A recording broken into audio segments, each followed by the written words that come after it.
जी, आपने पिछले एक वीडियो में कहा था कि आपको तरफ से कोई धमकी मिला था। खा लेंगे, इसे करो तो दिन बोनी में हमको एक मौलाना जी कहे कि प्रोफेसर साहब आपको 4 गाड़ी से चलना चाहिए, तो एन केन प्रकरण सता चाहिए, दारू बांट के ठग के, यही यहाँ पर चुनावी मुद्दा। आपका सीधा मुकाबला किससे? इतनी बड़ी बड़ी पार्टियां यहाँ से हैं। तो मैं आज एसपी भी रहता तो मैं समाज के लिए पगड़ी वाले बाबा को भी कह देना चाहता हूँ, पूर्व मंत्री और वर्तमान विधायक। नमस्कार, मैं हूँ रश्मि सागर और आप देख रहे हैं सच्चाई ना न्यूज़। आज हमारे साथ मौजूद हैं जगन्नाथ प्रसाद सिंह जी, जो यहाँ डाल्टनगंज विधानसभा से विधायक प्रत्याशी के रूप में हैं। आइए इनसे जानते हैं इनका चुनावी मुद्दा क्या है और ये चुनाव जीतने के बाद किस प्रकार से जनता की सेवा करेंगे।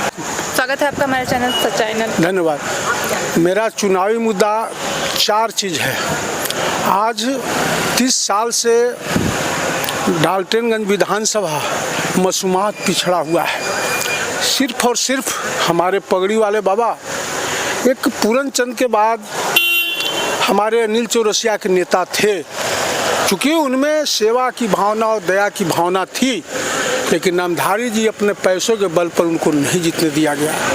और नामधारी जी जो शुरुआत किया दारू मुर्गा, वो अभी तक चल रहा है, लेकिन अबर ये नहीं चलेगा। ये तीनों को मैं कह देना चाहता हूँ, पगड़ी वाले बाबा को भी कह देना चाहता हूँ, पूर्व मंत्री और वर्तमान विधायक।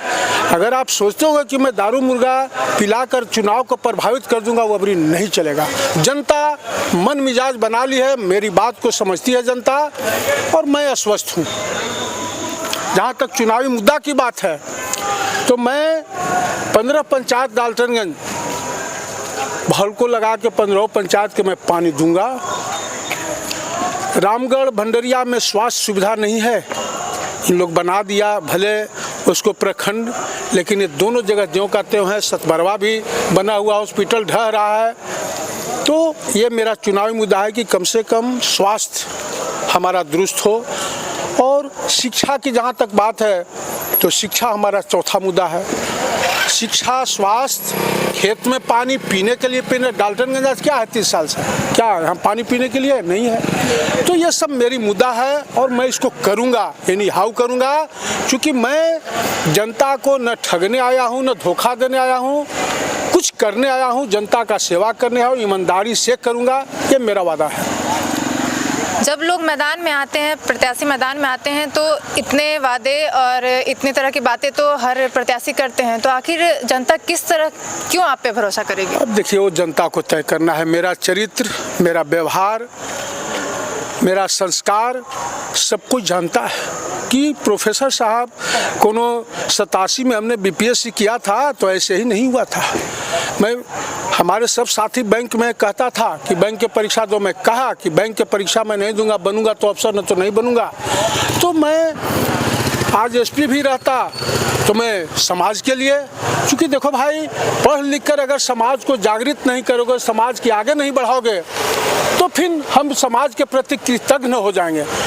तो मैं कृतज्ञ नहीं बनना चाहता हूँ, मैं कृतज्ञ हूँ, इसलिए जनता हम पर पूरा भरोसा करेगी, मैं जानता हूँ।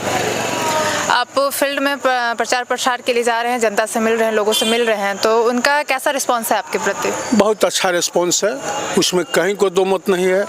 और मैं तो पहले भी बोला हूँ कि देखो भाई, भगवान कृष्ण गीता में अर्जुन को संदेश दिया है कि अर्जुन मन मना।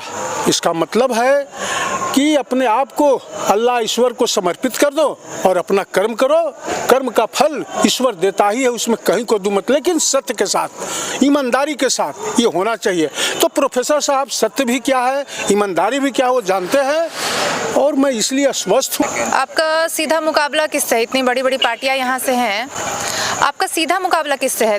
दिलीप? ये किसी से मुकाबला नहीं है, ये तीनों को भी जनता समझा देगी। 30 साल से तीनों जो परंपरा बना लिया है, दारू मुर्गा बांटो और जनता के ब्लॉक में ठगवाओ, थाना में मैंने उन लोग को वसूल करो, ये भी जनता समझ गई है। मुझे किसी से मुकाबला नहीं है, कोई दूर दूर तक मुझे समझ में नहीं आता है कि कोई दूर दूर तक रहेगा, और मैं आश्वस्त हूँ, क्योंकि सत्य अंतोगत्वा विजय होती है। मैं जिला परिषद में भी सब कोई दारू मुर्गा बांटा, मैं 10 गो बोर किया हूँ। फिर डिप्टी मेयर चुनाव लड़ा, गरीब का काम किया और विधानसभा भी 19 में लड़ा था तो केवल गरीब का काम किया। दारू मुर्गा ये ठगना और धोखा देना मनुष्य का काम नहीं होना चाहिए। लेकिन आज इन लोग इतना बेवफा हो गए हैं समाज के प्रति कि इन लोग को न सोचना है न बस इन लोग को एन केन प्रकंड सत्ता चाहिए, दारू बांट के ठग के यही यहाँ पर चुनावी मुद्दा है। जीतने के बाद अगर आप यहाँ पे विधायक के रूप में अगर चुने जाते हैं, जीतते हैं आप, तो जीतने के बाद आपकी पहली प्राथमिकता क्या होगी? कौन सा कार्य या कौन सा विकास का कार्य आप सबसे पहले करेंगे? देखिए, जीतने के बाद मैं पहला डाल्टनगंज को पानी और खेतों में पानी, जो 15 पंचायत है यहाँ पर डाल्टनगंज में और 3 पंचायत भंडरिया का है जो कन्हर नदी के समीप है, वहाँ पर मैं भलको लगा के खेत में पानी दूंगा। और स्वास्थ्य सुविधा भंडरिया और ये रामगढ़ और सतबरवा, ये तीनों जगह स्वास्थ्य सुविधा काम करेगा। और ब्लॉक को थाना से जो असुलाई और ठगाई होती है वो मैं नहीं होने दूंगा।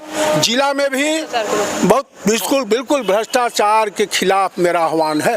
ये समाज को मैंने एकदम गर्द की ओर ढकेल दिया है। भ्रष्टाचार बहुत बड़ा मुद्दा है, भ्रष्टाचार मैं इसके बिल्कुल खिलाफ हूँ। क्योंकि मैं एक गाड़ी से चलता हूँ, क्यों?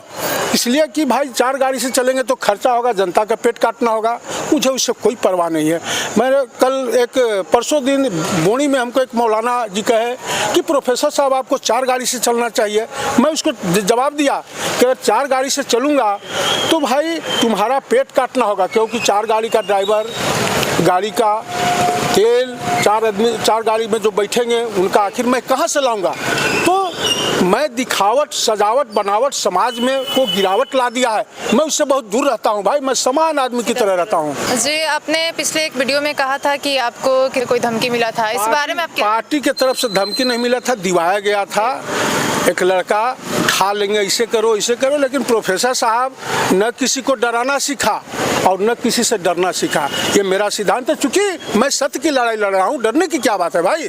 मैं जनता के लिए लड़ रहा हूँ, मुझे अपना कोई मतलब नहीं। 60 हो गया, अब सोचता हूँ कि जीवन में कुछ है नहीं, कुछ करके चला जाऊँ, जनता का सेवा करके चला जाऊँ। मेरा कोई उद्देश्य नहीं है, मेरा एकमात्र उद्देश्य है जनता की सेवा करना।